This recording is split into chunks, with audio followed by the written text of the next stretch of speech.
దర్శకరత్న దాసరి నారాయణరావు మృతితో ఆయన ఆస్తుల గురించి సోషల్ మీడియాలో ఓ వార్త తెగ హల్చల్ చేస్తోంది. ఇండస్ట్రీలోని కొంతమంది వ్యక్తులకు దాసరి పెద్ద మొత్తంలో డబ్బులు ఇచ్చారని గుసగుసలు వినిపిస్తున్నాయి. ఇదిలా ఉంటే దాసరి ఆస్తులన్నీ ఏదో ఒక చిక్కులోనే ఉన్నాయని సమాచారం. ముఖ్యంగా దాసరి నివాసం ఉన్న ఇంటిపై కూడా అప్పుందట. అలాగే నగరంలో ఉన్న పలు అపార్ట్మెంట్లు, మరికొన్ని ఆస్తులు అటాచ్మెంటుల్లో ఉన్నాయట. ఇవన్నీ సెట్ కావడానికి కొంచెం టైం పడుతుందని తెలుస్తోంది.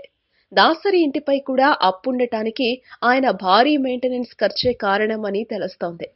నెలకు 30 లక్షల వరకు దాసరి కుటుంబం మెయింటెనెన్స్ ఖర్చులు ఉండేవట. దీనివల్ల ఆదాయం ఉన్నా లేకున్నా దాసరి ఆ ఖర్చుపై ఎప్పుడూ వెనక్కి తగ్గలేదు. ఈ సమయంలోనే తాను అప్పుగా ఇచ్చిన డబ్బు చేతికి అందకపోవడంతో ఇంటిపై అప్పు తెచ్చారని టాక్. ఇప్పుడు దాసరి లేకున్నా ఆయన అభిమాన సన్నిహితులు ఈ వ్యవహారాలన్నీ చక్కదిద్దే పనిలో ఉన్నారు. ఇదిలా ఉంటే దాసరి మరణంపై కూడా పలువురు అనుమానాలు వ్యక్తం చేస్తున్నారు. మరి వీటిపై దాసరి ఫ్యామిలీ మెంబర్స్ ఏం సమాధానం చెప్తారో చూడాలి.